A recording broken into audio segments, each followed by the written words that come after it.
everyone, thank you for coming. So today my speech is about climate change. Climate change occurs all the time, as we know, but it's gotten worse over the past couple of decades. So I want to tell you a little bit more about that and what is actually happening to the planet because of this, and then some ways that we can maybe change that or help slow down this cycle. So the definition of climate change is when there is a change in the climate pattern, either globally or regionally. A lot of people don't take climate change seriously because there's been a lot of talk of it for decades, and we still don't see any really drastic changes, and it's not like the world's ending or anything. And so a lot of people have the mindset of it's not going to happen in their lifetime, it's not going to affect them. So first of all, let's discuss what is actually causing climate change to occur. The Global Change website states the impacts of global climate change in the U.S. are already being felt and are projected to intensify in the future. So for example about this is heat waves. So there's been an increase in heat waves as we've seen this summer in Georgia. A heat wave is just kind of when heat just hovers over a certain area for a couple of days or a week. But the whole United States has really seen that, but we have because it has been so hot this summer. So then the NASA, which is the global climate change, so NASA has a whole other just website that talks about climate change. So scientists have high confidence that global temperature will continue to rise for decades to come, largely due to greenhouse gases produced by human activities. These gases are what's really in the atmosphere that's been stuck in the atmosphere, and there are a lot of ways that that we're giving off those emissions. But as cars, like power plants, all kind of stuff. I used to think Plant Bowen in Bartow County that made the clouds, but actually that's just a bunch of smoke with awful things in it that is going into our atmosphere. We'll talk a little bit more about that later on. But another effect that we're seeing are the glaciers and the snow are melting, in return causing sea levels to rise. Something that we've seen in this country, but also all over the world. Obviously when more ice and snow melts, that is causing more water in the ocean, so that's making the sea level come up more on the coast, which can get a little too close for comfort if you have a business or a house on the shores. Another thing is species are having to relocate because of things like their habitats are being destroyed by deforestation, or their glaciers that they might live on or their area are melting because of this. So an example of that would be polar bears are having to relocate. I know you see those sad commercials that they want to send you money. They want you to send them money to help out the polar bears, but that is because they are having a hard time trying to figure out where to relocate. And sometimes they go somewhere and there's not any ice, so they're becoming extinct.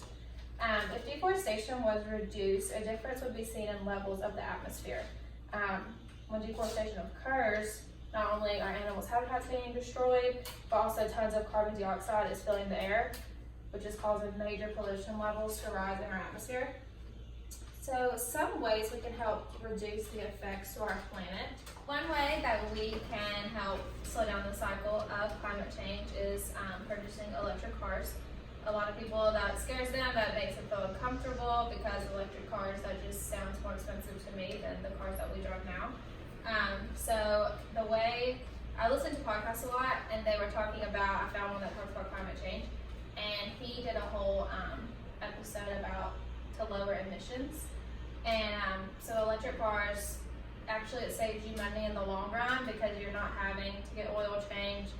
You don't really have a transmission essentially, and it saves you a lot of maintenance fees, but you're also saving the planet because those emissions are really what's getting up in the atmosphere and just messing everything up. That's really what this all is about, is the emissions, the greenhouse gases, things like that.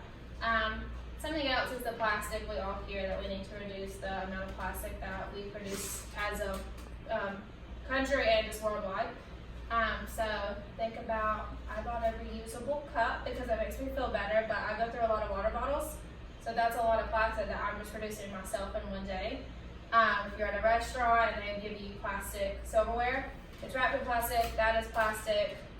They have plastic cups, plastic lids. There's just so much plastic that we, just as an individual, produce. So if we can lower that, then that would really be great. That's not causing all kind of production, but it's not getting in the seas either to mess even more with our animals. So something that I thought was really neat in my research about climate change was I read an article from the Years Project that says, according to EPA, about 18% of methane pollution comes from food scraps that ended up in landfills. So I never thought about how food could give off methane pollutions like that. So that really just comes down to, it would save you money once again. You're not wasting food. You're just consuming what you buy, and it's not, all these pollutions aren't going into the air. I know for us, I wasted not a lot of food, but I could do a lot better. I make dinner, it goes in the refrigerator. I don't really eat leftovers, so that just gets thrown out. So if we could just, if all of us cut back on plastic and just what we buy, and that has a lot to do, school systems.